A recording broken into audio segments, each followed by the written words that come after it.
नमस्कार साथियों, आज का वीडियो सीईटी एग्ज़ाम 2024 से संबंधित है दोस्तों।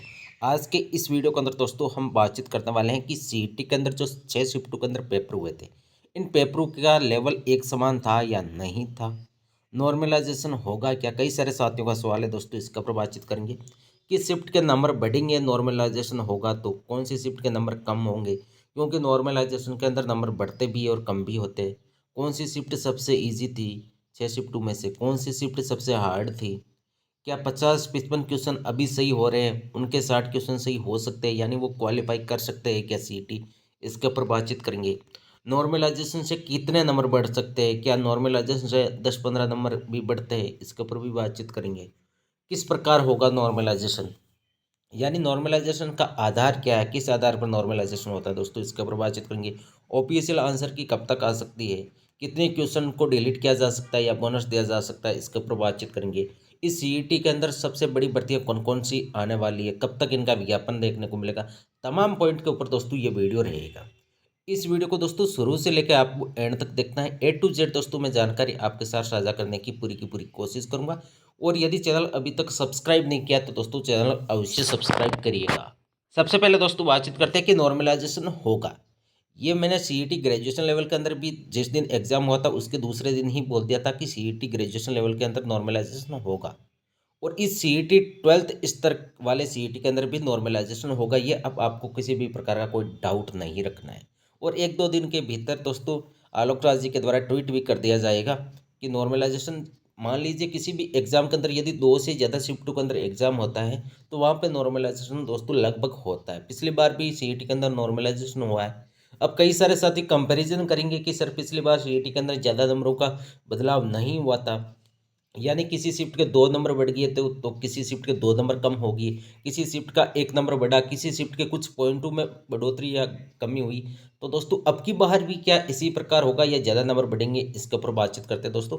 पहले किस शिफ्ट के नंबर बढ़ेंगे सबसे बड़ा सवाल है, तो इसका हम इस वीडियो के अंत में दोस्तों शिफ्ट वाइज मैं आपको विश्लेषण के माध्यम से बताने की कोशिश करूंगा कि कौन सी शिफ्ट के अंदर कौन से पार्ट टफ आ रहे थे, कौन सा पार्ट ईजी था, ये शिफ्ट सबसे हार्ड हो सकती है, ये मेरा अनुमान है।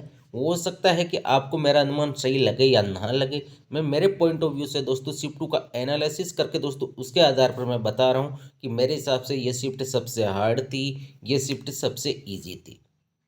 अब सबसे बड़ा सवाल कि 50-55 क्वेश्चन सही वाले होंगे ही क्या पास। दोस्तों उम्मीद आपको अभी तक भी रखनी है, क्योंकि अभी तक कोई ऑफिशियल आंसर की जारी नहीं हुई है।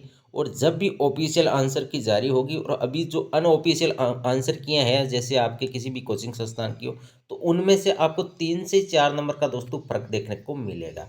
हो सकता है कि आपके 3-4 क्वेश्चन सही ज़्यादा हो जाए और हो सकता है 1-2 क्वेश्चन कम भी हो जाए, लेकिन अभी आपको उम्मीद रखनी चाहिए। और नॉर्मलाइजेशन सबसे बड़ा फैक्टर रहेगा दोस्तों इसके अंदर। पिछली बार की तरह दोस्तों कम नंबर नहीं बढ़ेंगे, अब की बार नॉर्मलाइजेशन के अंदर अच्छे खासे नंबर बढ़ेंगे।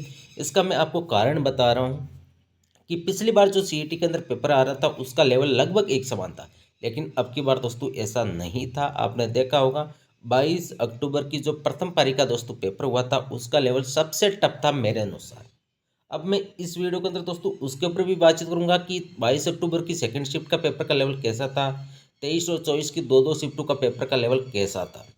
अब सबसे इजी शिफ्ट की यदि बातचीत करें तो दोस्तों मेरे हिसाब से सबसे इजी शिफ्ट है वो है आपकी 22 अक्टूबर की सेकंड शिफ्ट। ये मुझे इजी लगी, हो सकता है ये मेरा अनुमान सही रहे या ना रहे। और सबसे टफ यदि शिफ्ट की बातचीत करें तो वो 22 अक्टूबर की फर्स्ट शिफ्ट सबसे टफ थी। अधिकतर विद्यार्थियों के सबसे कम क्वेश्चन सही हो रहे हैं, वो है आपकी 22 अक्टूबर की फर्स्ट शिफ्ट के अंदर सबसे कम क्वेश्चन सही हो रहे हैं। जिन विद्यार्थियों के सीईटी ग्रेजुएशन लेवल के अंदर 90-90 85 क्वेश्चन सही हो रहे थे उनके भी 65 क्वेश्चन सही हो रहे हैं, 65 से लेकर 70।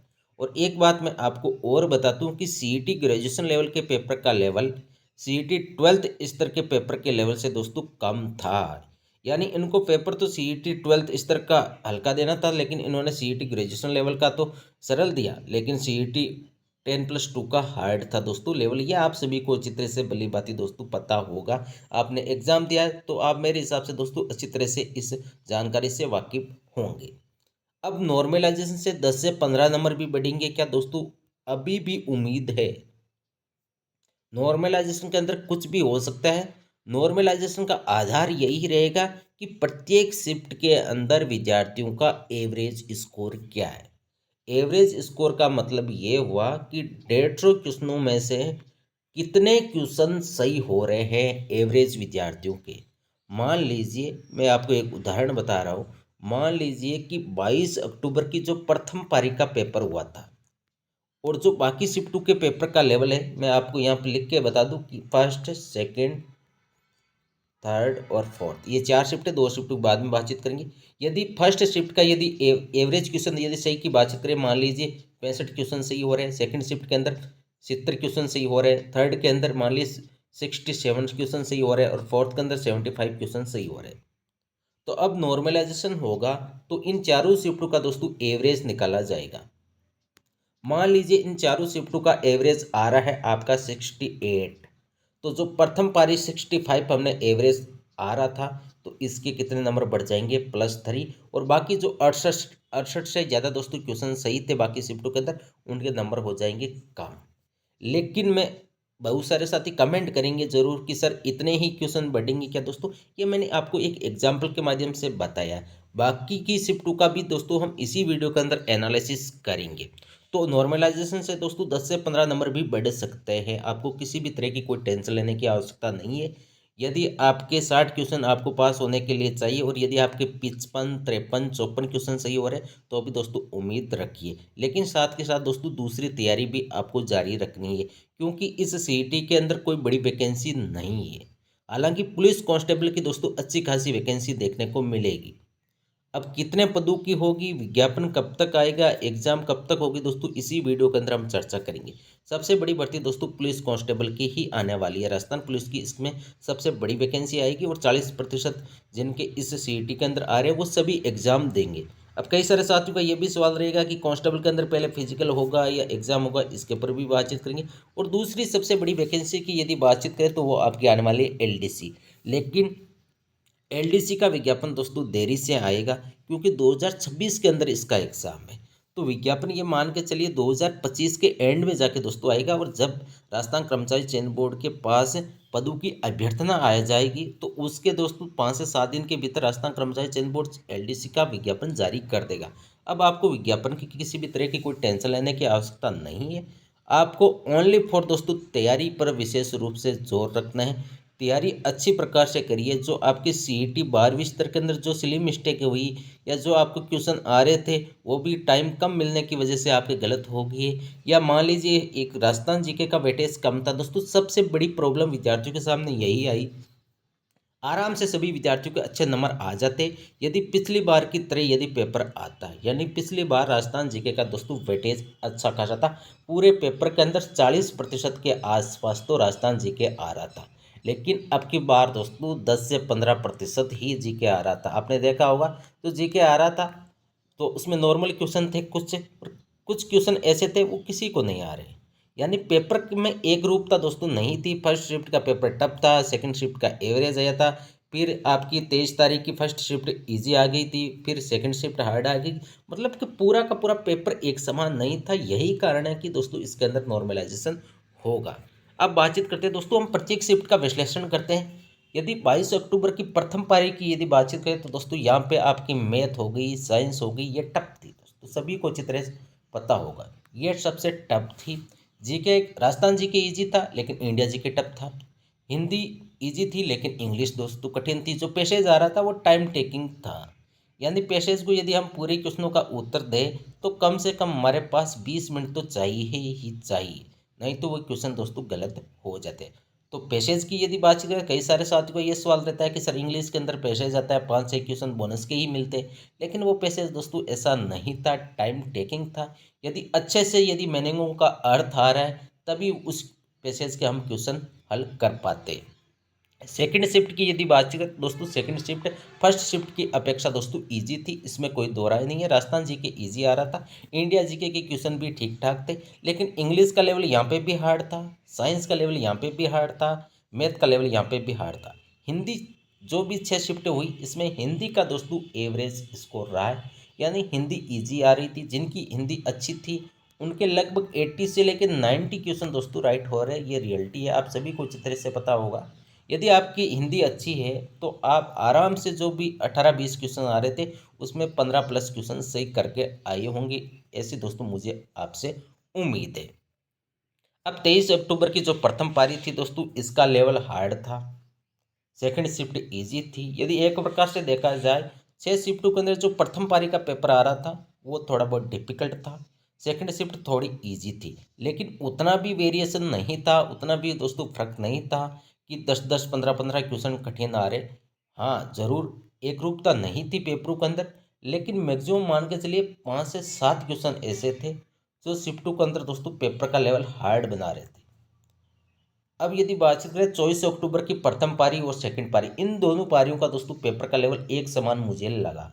बाकी जो 22 और 23 अक्टूबर की दो दो पारियां थी दोस्तों, इसमें एक रूपता नहीं थी। लेकिन 24 अक्टूबर की जो प्रथम पारी और सेकंड पारी का पेपर था दोस्तों, यहाँ पे एक रूपता थी। पेपर का लेवल वही मॉडरेट ही आ रहा था दोस्तों, ईजी तो कुछ था ही नहीं। यदि ईजी आता, राजस्थान जीके का वेटेज ज़्यादा होता, तो ये 40% लगभग विद्यार्थियों के आ जाते जिनकी अच्छी तैयारी थी।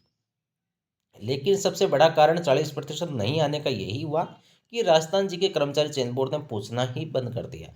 अब इसका सबसे बड़ा कारण तो दोस्तों अभी मुझे यही लग रहा है कि राजस्थान जीके के अंदर भूगोल के अंदर कई सारे जिलों में परिवर्तन हो रहा है। अभी तक उसमें कोई फिक्स नहीं है कि कितने जिले की क्या सीमा है, तो हो सकता है कि वो इससे बचे कि ये क्वेश्चन डिलीट करना पड़े बाद में। तो इस वजह से दोस्तों क्वेश्चन कम पूछे जा रहे हैं, लेकिन इसकी हमारे को मांग उठानी पड़ेगी, क्योंकि अधिकतर राजस्थान के विद्यार्थियों को दोस्तों इसमें लॉस हो रहा है। अदर स्टेट वाले विद्यार्थी इसमें अच्छी तरह से दोस्तों 40% नंबर ला रहे हैं। इसका कारण सबसे बड़ा यही है, इंडिया जी के वैसे ही उनका अच्छा है, प्लस राजस्थान जी के वाले विद्यार्थियों के लिए दोस्तों, राजस्थान वाले विद्यार्थियों के लिए बेनिफिट होता है यदि राजस्थान जी के ज़्यादा पूछा जाता। लेकिन दोस्तों ऐसा नहीं हुआ है। राजस्थान कर्मचारी चयन बोर्ड ने 2024 के अंदर जितने भी एग्जाम दोस्तों करवाई है, चाहे आप स्टेनोग्राफर का देख लीजिए, चाहे एलडीसी का देख लीजिए, चाहे छात्रावास अधीक्षक का देख लीजिए, चाहे सीईटी ग्रेजुएशन, सीईटी 12वीं स्तर, इन सारे पेपरों के अंदर इन्होंने राजस्थान जीके तो दोस्तों पूछना छोड़ ही दिया। और दोस्तों यदि आपको मेरा ये वीडियो पसंद आ रहा है तो वीडियो को दोस्तों ज़्यादा से ज़्यादा शेयर करिए और चैनल को दोस्तों अवश्य सब्सक्राइब करिए। मैं अगले वीडियो के अंदर दोस्तों कई सारी अहम बातों के ऊपर दोस्तों हम चर्चा करेंगे। तो राजस्थान जीके कम पूछा गया, सबसे बड़ा कारण यही था कि पेपरों का लेवल टफ हो गया, इंडिया जी का ज़्यादा आ रहा था, प्लस आपकी मैथ के अंदर भी एडवांस मैथ पूछी जा रही थी। हालांकि सिलेबस के अंदर एडवांस मैथ थी, लेकिन अर्थमेटिक से बहुत कम क्वेश्चन आ रहे थे। एडवांस मैथ चाहे अलजेब्रा की बातचीत करें, चाहे टिग्नोमेट्री की बातचीत करें, चाहे और किसी भी एडवांस मैथ के टॉपिक की बातचीत करें, वहाँ से क्वेश्चन ज़्यादा आ रहे थे। लॉगरिथम का दोस्तों क्वेश्चन आ रहा था जो कई सारे साथियों को पसीने भी छुड़ाए दोस्तों। अब नॉर्मलाइजेशन किस प्रकार होगा, तो नॉर्मलाइजेशन का आधार यही रहने वाला है, प्रत्येक शिफ्ट का एवरेज स्कोर क्या आ रहा है उसी के आधार पर दोस्तों नॉर्मलाइजेशन होगा। सीईटी 10+2 के माध्यम से आने वाली भर्तियों की दोस्तों हम चर्चा करेंगे। अगले वीडियो के अंदर दोस्तों हम बातचीत करेंगे कि किस शिफ्ट के लगभग कितने नंबर बढ़ सकते हैं, कितने नंबर कम हो सकते हैं। आप अपनी शिफ्ट प्लस आपके कितने क्वेश्चन सही हुए दोस्तों वो कमेंट के अंदर मुझे अवश्य बताइए। हालांकि मैं कम्युनिटी टैब के माध्यम से दोस्तों पोल भी करवा रहा हूँ धीरे धीरे प्रत्येक शिफ्ट का, तो वहाँ से भी स्थिति स्पष्ट हो जाएगी कि वास्तविक रूप से दोस्तों कौन सी शिफ्ट हार्ड थी और कौन सी शिफ्ट ईजी थी। अब यदि सबसे बड़ी भर्ती की बातचीत है तो वो आपकी आने वाली है पुलिस कांस्टेबल की। कितने पद होंगे, सबसे बड़ा सवाल यही है। तो इस वैकेंसी के अंदर लगभग 8 से लेकर दोस्तों 10,000 पदों पर ये वैकेंसी होगी और सबसे बड़ी भर्ती दोस्तों ये होने वाली है। 5 साल बाद दोस्तों कांस्टेबल की भर्ती 8 से 10,000 आएगी। हालांकि पिछली सरकार ने वैकेंसियाँ निकाली थी कांस्टेबल की, लेकिन वो टुकड़ों के अंदर निकाली थी, 4,000, 5,000। लेकिन अब की बार दोस्तों लगभग 8 से 10,000 पदों पर ये वैकेंसी होगी। यदि आपके 40% बंद रहे हैं, यदि आपके 40% से 2-3% कम भी बंद रहे तो दोस्तों अच्छी तरह से तैयारी करिए, अच्छी भर्ती रहेगी ये। 2025 के अंदर इसका एग्ज़ाम होने की पूरी पॉसिबिलिटी है। बजट के अंदर दोस्तों इसकी घोषणा तो हालांकि हो गई है, लेकिन लगभग आप मान के चलिए जून 2025 से पहले दोस्तों इसकी स्थिति स्पष्ट हो जाएगी और 2025 के अंदर इसका एग्ज़ाम होने की पूरी पॉसिबिलिटी है। दूसरी वैकेंसी आएगी दोस्तों एलडीसी की। कितने पद होंगे, सबसे बड़ा सवाल ये है। इसका एग्ज़ाम वैसे ही दोस्तों देरी से हो रहा है एग्ज़ाम कैलेंडर के अंदर, तो इसके अंदर यदि पदों की बात करें तो 3,000 से लेकर दोस्तों 4,000 पदों पर ये वैकेंसी होगी। अब कई सारे साथी कमेंट करेंगे कि सर अभी फिलहाल एक एलडीसी की वैकेंसी चल रही है 41-42 पोस्ट पर, तो दूसरी वैकेंसी इतने पदों पर कैसे होगी। तो दोस्तों इसका विज्ञापन भी 2025 के एंड में आएगा, अभी भी दोस्तों 1.5 साल के आसपास बचा है इसका विज्ञापन जारी होने में। तो दोस्तों पदों की संख्या अच्छी खासी रहेगी। तो दोस्तों ये थी आज की वीडियो। यदि वीडियो पसंद आई तो दोस्तों वीडियो को लाइक करिए, चैनल को सब्सक्राइब अवश्य करिए। धन्यवाद। Thank you.